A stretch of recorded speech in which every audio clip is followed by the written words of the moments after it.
સ્ત્રીઓ શું ઈચ્છે છે? એકવાર એક રાજકુમાર યુદ્ધમાં પકડાયો અને તેને યુદ્ધ કેદી બનાવવામાં આવ્યો. જે રાજાએ તેને પકડ્યો હતો તેણે તેને કહ્યું કે જો તે તેના એક પ્રશ્નનો જવાબ આપે તો તેને બચાવી શકાય, નહીં તો તેનું માથું કાપી નાખવામાં આવશે. રાજકુમારે કહ્યું, તમારો પ્રશ્ન પૂછો. રાજાએ કહ્યું કે મેં સાંભળ્યું છે કે ભગવાન પણ નથી જાણતા કે સ્ત્રીઓ શું ઈચ્છે છે, તો તમે મને કહો કે સ્ત્રીઓ શું ઈચ્છે છે. રાજકુમાર ખૂબ જ મૂંઝવણમાં મુકાઈ ગયો. તેણે થોડા દિવસનો સમય માંગ્યો અને ઘણા લોકોને મળ્યા પછી તે જાણવા માંગતો હતો કે મહિલાઓ શું ઈચ્છે છે, પરંતુ આ પ્રશ્નનો જવાબ કોઈ આપી શક્યું નહીં.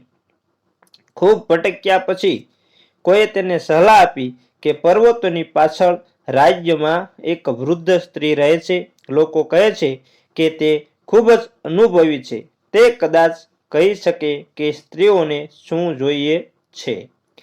રાજકુમાર ત્યાં પહોંચ્યો. ત્યાં એક વૃદ્ધ સ્ત્રી મળી. હિંમત વધારીને રાજકુમારે વૃદ્ધ સ્ત્રીને પૂછ્યું, શું તમે મને કહી શકો છો કે સ્ત્રીઓને જીવનમાં શું જોઈએ છે? વૃદ્ધ મહિલા હસવા લાગી.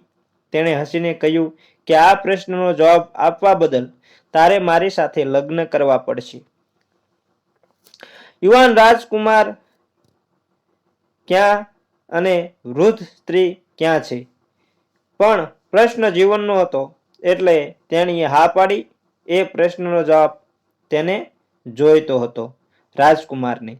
વૃદ્ધ મહિલાએ રાજકુમારને કહ્યું કે જાઓ અને રાજાને કહો કે સ્ત્રીઓ તેમના જીવન પર નિયંત્રણ ઈચ્છે છે.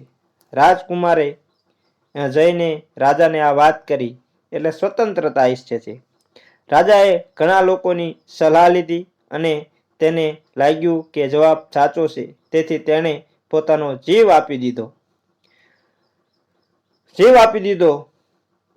બચાવ્યા પછી રાજકુમારને વૃદ્ધ મહિલા સાથે લગ્ન કરવા દબાણ કરવામાં આવ્યું. આ વૃદ્ધ સ્ત્રીએ રાજકુમારને બચાવ્યા પછી રાજકુમાર આ લગ્નથી ખૂબ જ દુઃખી હતો, પરંતુ તેણે જે વચન આપ્યું હતું તે પાળવું જ રહ્યું.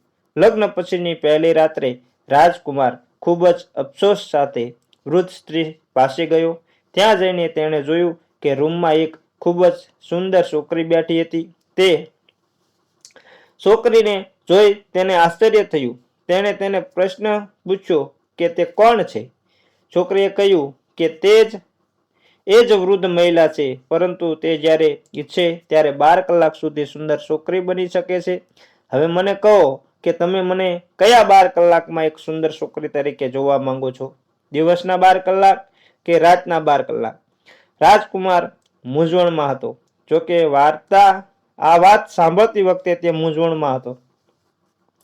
રાજકુમાર વિચારી રહ્યો હતો કે જો દરેક વ્યક્તિ દિવસ દરમિયાન સુંદર છોકરીને જોઈ શકશે તો વૃદ્ધ સ્ત્રી રાત્રે તેને જોવા મળશે, અને જો તમે રાત્રે સુંદર છોકરી બનશો તો દિવસભર પેલી વૃદ્ધ સ્ત્રી જોઈને લોકો શું વિચારશે? એ વિચિત્ર મૂંઝવણ હતી. છેવટે રાજકુમારે કહ્યું હું એ નિર્ણય તમારા પર છોડું છું કે તમારે ક્યારે સુંદર યુવતી જેવો દેખાવું છે અને ક્યારે વૃદ્ધ સ્ત્રી જેવું દેખાવું છે. રાજકુમારનો જવાબ સાંભળીને છોકરી હસવા લાગી. તે એક સુંદર જવાબ છે. તેણે કહ્યું, હવે તમે મારા પર છોડી દીધું છે. હું શારીરિક અને માનસિક બંને રીતે 24 કલાક એક સુંદર છોકરી બનીને રહીશ. સ્ત્રીઓ પોતાની સ્વતંત્ર ઈચ્છાનું જીવન ઈચ્છે છે. તેમને જીવવા દો. જો સ્ત્રીને ઈચ્છે તેમ જીવવાની સ્વતંત્રતા આપવામાં આવે તો તે સુંદરતાનો જાદુ ફેલાવશે. તેને પોતાના નિર્ણયો લેવાની સ્વતંત્રતા આપો. દરેક માણસને સ્વતંત્રતા ગમે છે. માણસ ગરીબીમાં જીવી શકે છે, પણ ગુલામીમાં નહીં.